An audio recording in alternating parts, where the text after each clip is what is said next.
What's up, everybody? Welcome to Birminology on Lettermen Row. I'm your host, Jeremy Birmingham, joined this week by the country's top-ranked 22 wide receiver, Caleb Burton from Del Valle. Is it Del Valle or Del Valle? How's it pronounced? Del Valley. Del Valle in Texas. That's near Austin, correct? Yes, 5 minutes from the airport. 5 minutes from the Austin airport. That means Caleb Burton, the number one ranked receiver in the class of 2022. Everyone thinks you're going to go to Texas, right? Yes, that's what everybody thinks, yes. How hard is that for a guy with 2 years of high school left to have that sort of expectation put on you? Because quite honestly, I mean, where have you been able to go visit? What have you seen? And do you think it's fair that people make that sort of assumption without ever talking to you? I wouldn't say I don't think it's fair at all, but from my standpoint, it doesn't really matter, if they say if they feel disappointed that I don't go to Texas, or if they're happy that I do go to Texas. It's all up to my decision. I've only been able to visit two schools, which is Texas and Oklahoma, big rivalry. So, a lot of people got their own standpoints on that. Did you grow up a Longhorns fan, or you grow up rooting for another team, or just, nobody because you were too busy playing? I was born in Houston, but I grew up cheering for Oregon. Okay. Because of the uniforms and because of NCAA football on PlayStation. The uniforms are very nice, but when I was watching them, they had Marcus Mariota, D'Anthony Thomas. So, and they had Chip Kelly. So I really liked the stuff that the coach was doing, and Marcus Mariota was a beast, and so was Anthony Thomas. That Oregon team obviously ran into an Ohio State team in the 2015 National Championship game. We cover Ohio State, as you know, so let's talk about the Buckeyes. How is your relationship right now, Caleb, with Ohio State, with Brian Hartline? How does that compare to the relationship you have across the country with other schools? Is it better? Is it worse? I mean, how does that all line up? I would say it's better right now. Me and Coach Hartline, we've been talking almost 2 times a week. I get to say hello to all the other coaches that are on the staff. I personally know 2 Ohio State wide receivers, Garrett and Jackson. So I talk to them a lot about, the tradition at Ohio State, how they like the coaches, and all I hear is really positive things. And I talked to Coach Day. I really like talking to Coach Day. He's pretty funny. And yeah. So it's kind of interesting. I mean, you look at in 2019, the top-ranked receiver in Texas was Garrett Wilson. He went to Ohio State. 2020's top-ranked receiver in Texas was Jackson Smith-Njigba. He went to Ohio State. You are, aside from being the number one ranked receiver in the country, a priority target for Ohio State early. I mean, what is their advice to you? Because quite frankly, you obviously know what you can do at Texas or Oklahoma or anywhere else. What have those guys told you about why Ohio State made the most sense for them? And is that something that has helped Ohio State as you view it, or is it not really making a difference? They always tell me, but I always say it myself, the way, what Coach Hartline has done with his wide receivers, sending wide receivers to the league. And he always tells me to pay big attention to that. He tells me to go back and look at stats and how people progress. And the big thing we talked about the other day was when you're at Ohio State practice, you're practicing against the best DBs in the country. DBs they send to the league every year. So, it's always a dogfight. And, that's the stuff he kind of tells me. There's still way too much time, Caleb, for you before you need to make a college decision. How did this summer going the way that it did affect what you're doing? I mean, do you think that it will force you to speed things up, or do you think it's going to make you slow down even more than you wanted to? I wouldn't say it would slow me down. And I was going to take it slow in the first place. I still am. I didn't plan on dropping the top 12, maybe mid junior football season and committing, right before senior season. I definitely have some visits planned, like right before it all started. So, it's kind of a bummer. I know that you have worked out with Garrett Wilson and that, when he gets back home. Garrett, of course, is originally from Columbus, so his move to Ohio State made a lot of sense. When you get a chance to see a guy that you knew growing, when he was younger, and then you see him now. As a football player, as a guy watching, like, do you see the difference in him between when he left for Ohio State and where he is now? Yes, definitely. You could, when I was out there, I was asking questions, and he could explain everything, why they're doing this, what coverage, the right pockets, the ball has to be thrown into, and then the routes, setting people up, type of stuff like that, which really stuck out to me because he's educated in the game. Now, you were second team All-District in Texas as a freshman, first team All-District as a sophomore. The 247 Sports Profile lists the comparison for Caleb Burton to Jerry Jeudy, who, obviously a first-round pick and a pretty darn good receiver. Do you feel, and I'm just going to ask you in the big sense, like, do people like me and the job that, we do, does it put too much on you guys at this age? I mean, is it, again, I don't want to say fair, but are we putting too much pressure on kids in your position, considering, you have 2 years of high school football left?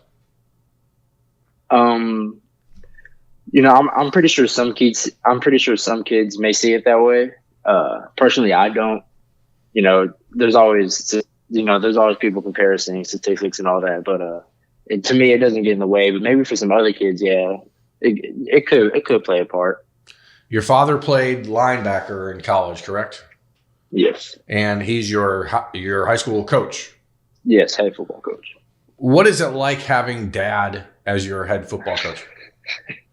And how hard is it for you to separate dad from coach? And how hard is it for him to separate son from star receiver? We definitely butt heads, we worked on, keeping the football stuff, a minimum at the house, but of course it goes over that. But it's a blessing to have my dad as a coach. He's always there. He's always pushing me. He's always hard on me. Practices, game night. But I really enjoy it. It helps us get closer. Is it one of those things where he's meaner at practice or nicer at practice, and then when he gets in the car, he rips you a new one? Or is it in the car where he's supportive and, more consoling? I would definitely say, he's meaner at both times, but but he's at the end, we always have like talks. He knows that we're gonna go through stuff, but he's usually nicer at the end. What is the list, I guess, for you, Caleb? Not list of schools that you're interested in, because I know, again, there's dozens. You just got the offer from Oregon 2 weeks ago, the big one that, as you said, growing up a fan of them, that one probably meant a lot to you. As you and your family start to sit down and like check mark, right? Like, okay, this school does this school does this. What are the 3 or 4 biggest things that you have to have in a program and in a school for you to really keep them on your list moving forward? I'm looking for a strong relationship with my position coach, a strong relationship with my strength coach, because those are the 2 people I'm gonna be around the most. Personally, I like traditions and game environments. So I want to go somewhere where the game environment's huge. The town is just a college town. Everybody shows up to the games. They have their parades, and that's basically it.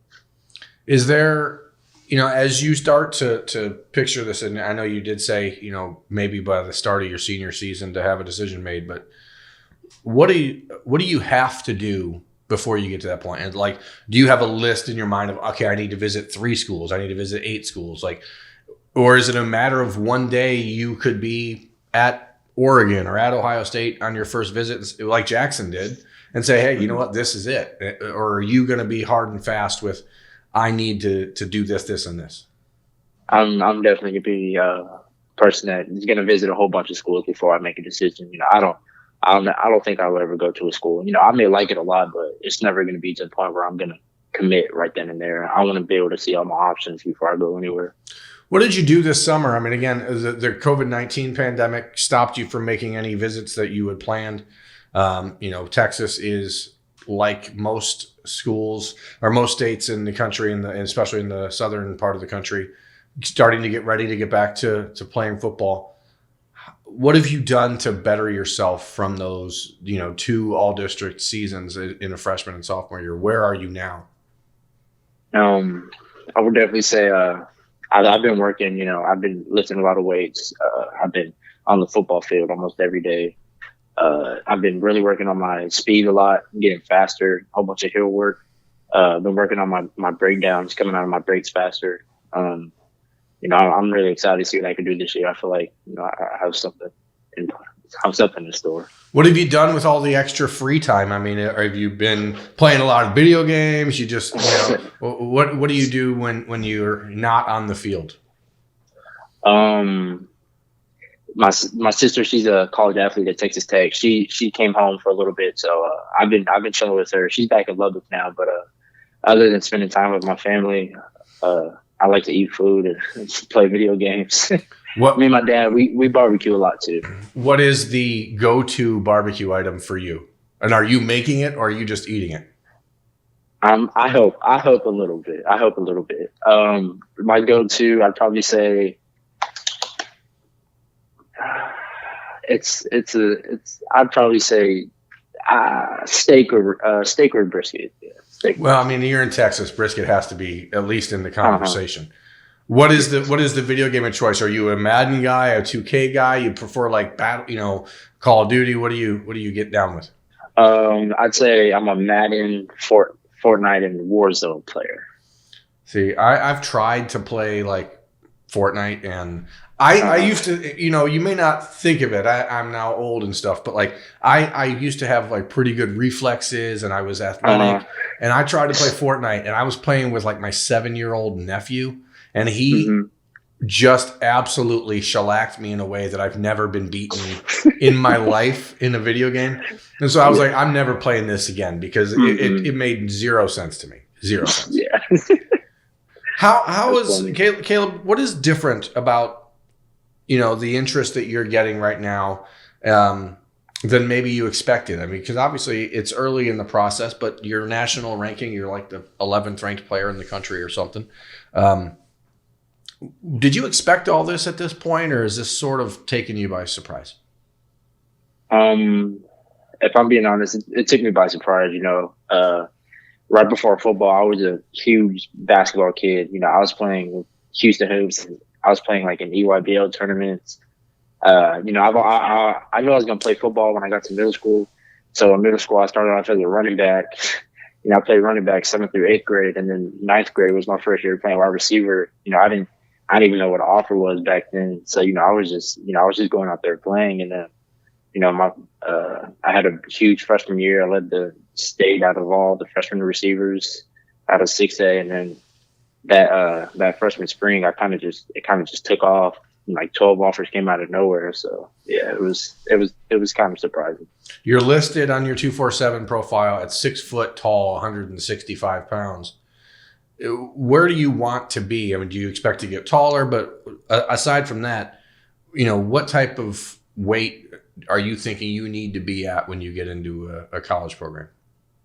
I'm right now, I put on like 6 pounds, about 6 foot, 171, but I put on weight, but I'm moving the fast I've had to move. So, college, I hope I can get around 185, maybe 190, but if not, it's okay, because I got the speed and, the weights.